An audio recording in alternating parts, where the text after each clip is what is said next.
Hey, what is going on, everybody? Welcome into the final edition of my top waiver wire ads and streamable defenses.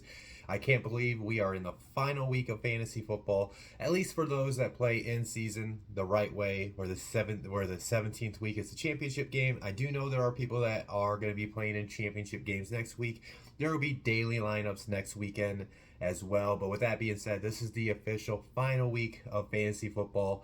So I hope you guys are playing in your championship game. I do like to hold myself accountable and let you guys know. Like I mentioned, I had 5 main leagues I focused on this year. I made it to the playoffs in 5 of those leagues, but unfortunately, I only made it to the championship game in 2 of the 5 championship games. I barely missed out. I was down 16 points last night with Michael Pittman Jr., and we all saw how that unfolded last night for the Colts. So unfortunately, I fell short of making the championship game in that league. With that being said, I'm gonna dive in my waiver wire, guys, just like it has been all season. These are players that have to have at least 50% roster availability on Yahoo, so these are players that should be available for you. But just like I said over the last couple weeks, guys, I want to reiterate it again. Hopefully you don't have to pluck any of these guys off the waivers and put into your lineup and hope they can come through for you.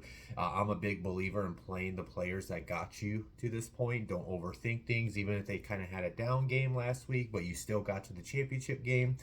Still play the guys that have been consistent for you throughout the season. But obviously, people are dealing with injuries, so maybe they do have to consider something, especially at the running back position, because it does not sound promising that Derrick Henry is going to play on Thursday night. So maybe you are looking for an option at running back. And I got a couple names to talk about. So why don't I just go ahead and dive into it? Give you guys my top quarterback out of the week. And I'm going to be straight blunt with you guys. I don't really love my quarterback out of the week. It is going to be Mac Jones. He's available in 82% of the leagues right now. Now, I will say this. I was going to put Gardner Minshew, but I looked up the report on Jalen Hurts. Hurts still has a shot to play. So with the chance that Hurts is going to play this next week, this upcoming weekend, I didn't want to list Gardner Minshew, but I will say this. Maybe if any reports come out after I drop this video that Hurts is going to miss this week and Minshew is still out there on the market, I definitely would pick up Minshew over Jones just because he's in a better offense, but he has a worse matchup than Mac Jones. So let's just dive into Mac Jones really quick. Why he's my top ad. It's very thin out there for the quarterback market right now. But this past weekend, he had 240 yards and 2 touchdowns. He did finish as a top 10 fantasy quarterback this past weekend. And then mainly for him, why I think he should be the ad of the week is his matchup. He's going against the Miami Dolphins, who are allowing 20.7 points per game to quarterbacks this year. That's the second most. So he has a great matchup. It's a divisional opponent who they know. So man, if you are desperate for a quarterback to stream this week, I think Mac Jones might not be a decent option for you this week. The next 2 names are actually on my waiver wire video last week that you guys watched. But they still are available above 50%. So let's go ahead and dive into them. Tyler Algier, the rookie running back for the Falcons. He's available in 51% of the leagues. This past weekend, he had 18 rushes for 74 yards. And he actually had more of an increase in his involvement in the passing attack, where he had 4 receptions for 43 yards on 5 total targets.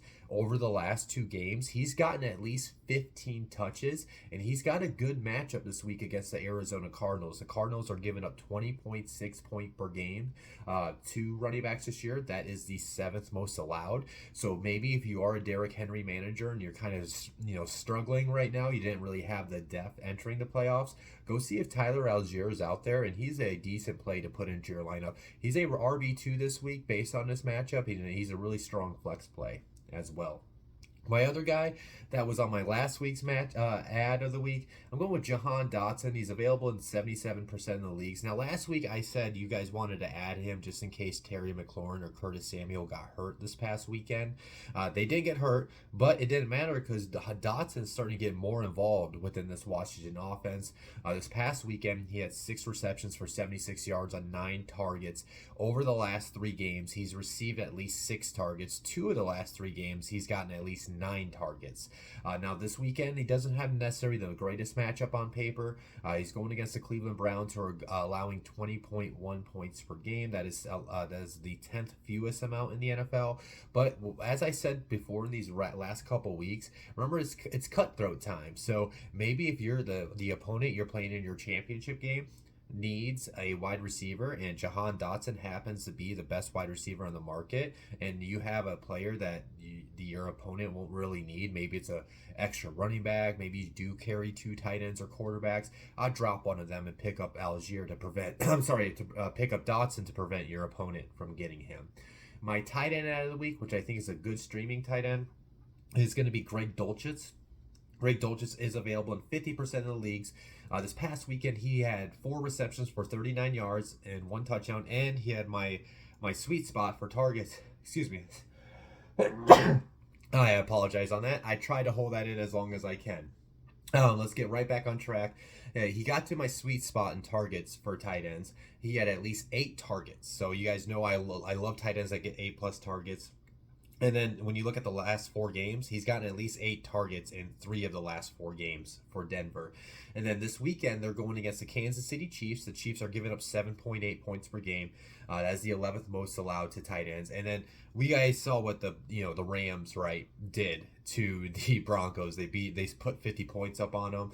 With that being said, the Chiefs obviously are a way better team than the Rams, so I can see the Chiefs going big on the Broncos early in this game, and that's just going to make a pass happy offense for Denver, and that just can funnel more targets and volume for an opportunity for production for Dulcich. So I think he's a very strong streaming tight end for your lineup this week. My other flex ad, this is another running back that might be able to help you out if he's available on the market if you're dealing with the Derrick Henry injury. Chuba Hubbard, he's available in 62% of the leagues. This past weekend, he had 12 rushes for 125 yards. He's received at least 12 plus rushing attempts in 3 of the last 4 games for Carolina. He's obviously splitting reps with D'Onta Foreman. Now, on paper for fantasy, they do have a tough matchup against the Buccaneers this weekend. The Buccaneers are only giving up 15.4 points per game to running backs. That's the 6th fewest amount in the NFL. But keep in mind, the Panthers beat the Buccaneers earlier this season. And the reason why was because D'Onta Foreman and Chuba Hubbard were running all over that defense. So if they're able to replicate that, that still makes Chuba Hubbard a great play in that game. Hubbard had 9 rushes for 63 yards and 1 touchdown. So it's on paper, as far as fantasy, it's not the greatest matchup, but Hubbard had success last time against them. So maybe if Algier's not available, you might end up missing Henry on Thursday night. I don't think Hubbard's a bad option for you to pick up and put into your lineup. So again, my waiver wire ads of the week at quarterback, Mac Jones. My running back ad of the week, Tyler Algier.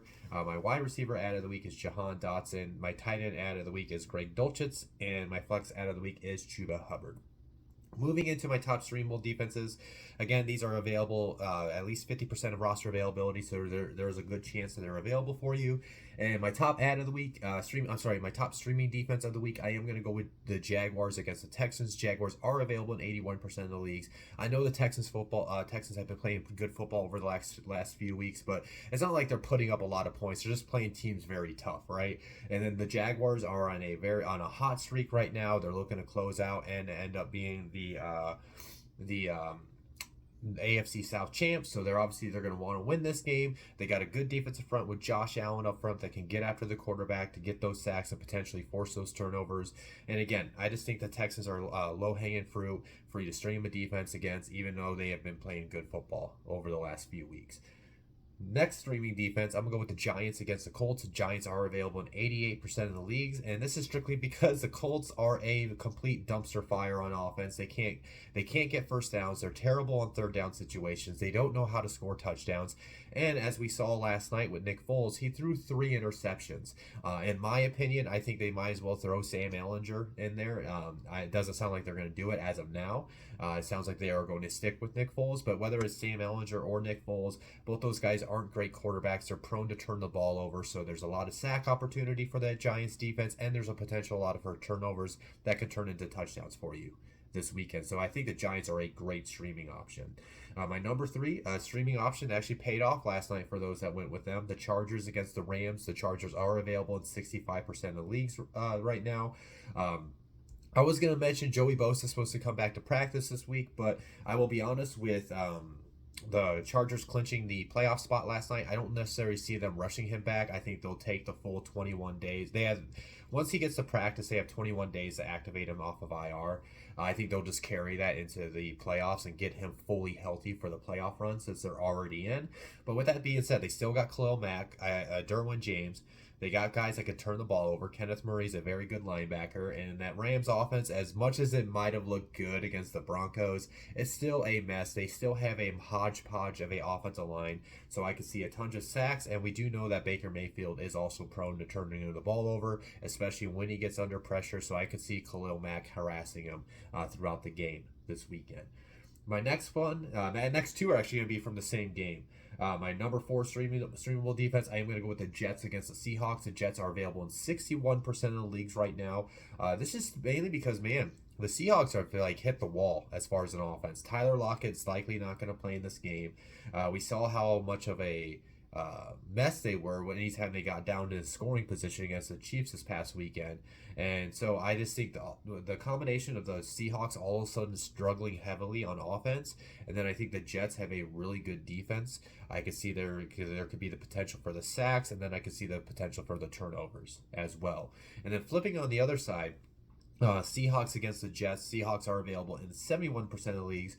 Now, I know Mike White is going to be playing this weekend, but still, it's going to be his first game back from an injury. This game is in Seattle, so I am also betting on that the Seattle crowd can make an effect on that offense, and we'll have to see if they can pull through on the road. I do think obviously Mike White's going to be able to bring more consistency, but let's not forget he can still turn the ball over. So I think Seattle in that home crowd kind of gives them a slight advantage.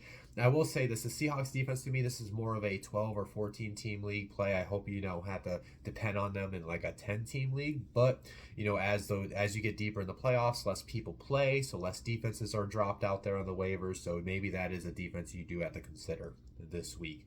So again, my top streaming defenses of the week: the Jaguars against the Texans, the Giants against the Colts, the Chargers against the Rams, the Jets against the Seahawks, and then the Seahawks against the Jets. So yeah, that is my final edition of my top waiver wire and streamable defenses for you guys this week. This year, I'm sorry. I hope you guys did appreciate all the content. As always, if you enjoyed this video, hit the like button. If you haven't subscribed to my channel, make sure you hit the subscribe button, because even though the fantasy season is going to come to an end, I am planning on continuing to produce NFL related content for you guys. So make sure you do hit the subscribe button so you do know when anytime I do upload any content to my channel.